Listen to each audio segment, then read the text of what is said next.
네, 갈수록 뜨거워지고 있는 야크시바 시작합니다. 안녕하세요. 안녕하세요. 네, 오랜만이죠? 그래서 저도 책을 여러 권 중에서 도파민하고 많이 관련된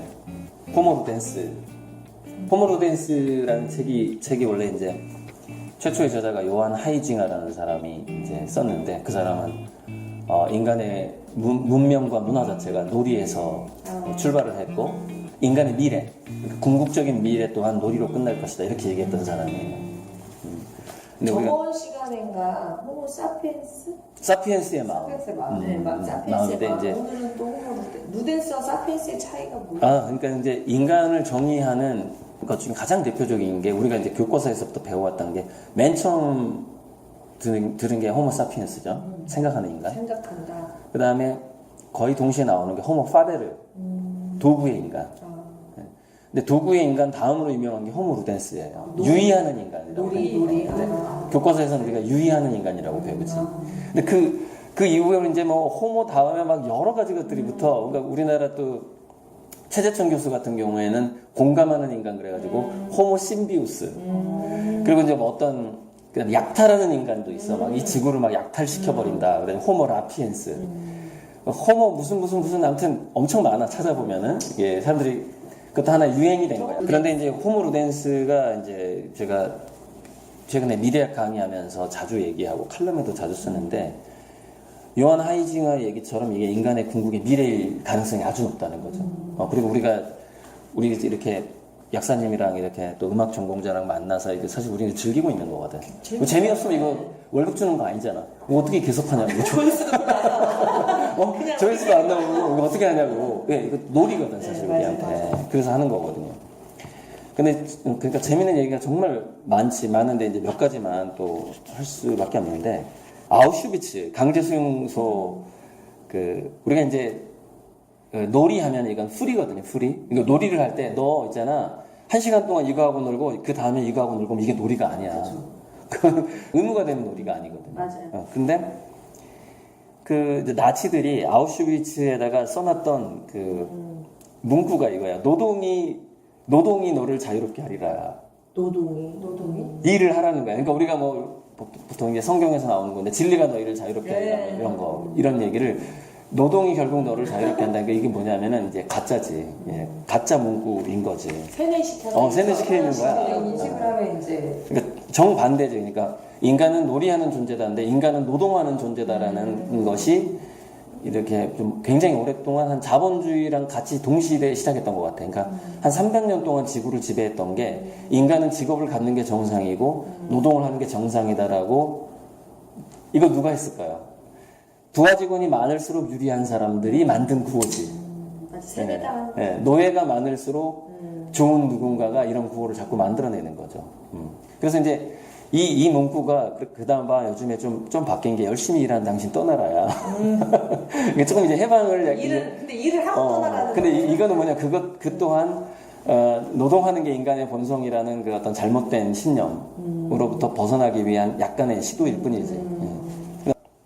니체가 했던 말을 잠깐 이제 읽어볼게요. 이 세계는 오직 예술가와 어린 아이의 유희만을 가지고 있을 뿐이다. 어린 아이와 예술가가 놀이를 하듯 영원히 생동하는 불은 놀이를 하면서 무구하게 세웠다가 부순다.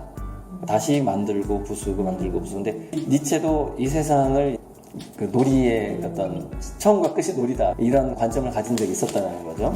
그런 거 재밌고, 또 다음에 게임이 분명히 놀이인데, 그 게임을 그만둔 한 사람이 했던 얘기가 뭐냐면, 게임 아이템을 팔면서 돈을 벌기 시작하면서 놀이가 아니고 놀이의 느낌을 잃어버린다는 거예요. 노동이 되는. 그걸 이제 돈 벌기 시작하면 노동이 돼버린다는 거죠. 이제 그런 이야기도 나오고요.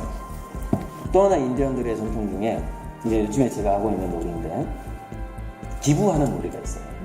누가 더 많이 자기 것을 남에게 주느냐가 게임이야.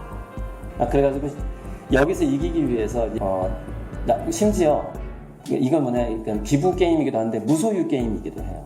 자기 재산을 비우는 게 게임이야. 그래가지고 막 바다에 집어 던지고 막 그런데 불태우고 자기 재산을 그런 놀이가 있었다는 거예요. 그 과거에. 정말 부자 사람들.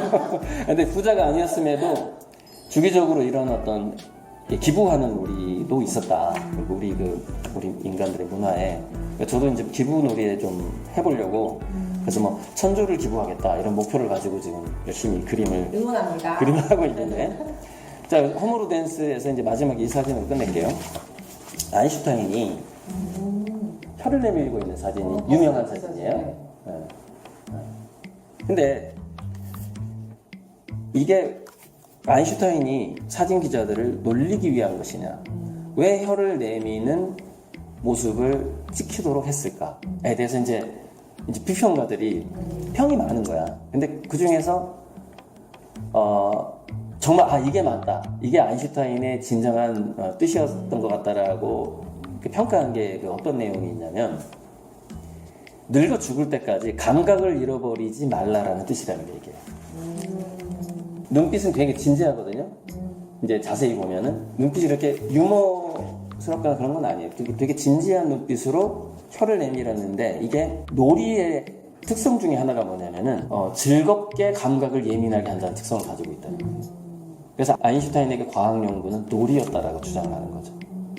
그래서 그 어떤 학문이 놀이인 사람의 학문과 과학이 어떤 음악이 예술이 놀이인 사람의 특성이 뭐냐면은 자기가 하는 영역에서 감각도 예민해지고 지치지 않고 재밌어. 근데 재밌으면 또 감각이 예민해. 그래서 아인슈타인이 혀를 내밀었던 것을 어떻게 보냐면은 이것은 아인슈타인의 학문은 놀이였다라는 걸 의미하는 것이고 아인슈타인은 바로 그런 어떤 놀이로서의 삶 그리고 예민한 감각을 즐겁게 이렇게 개발해 나가는 삶을 어떤 하나의 응원하는 그런 메시지로 혀를 내밀었다.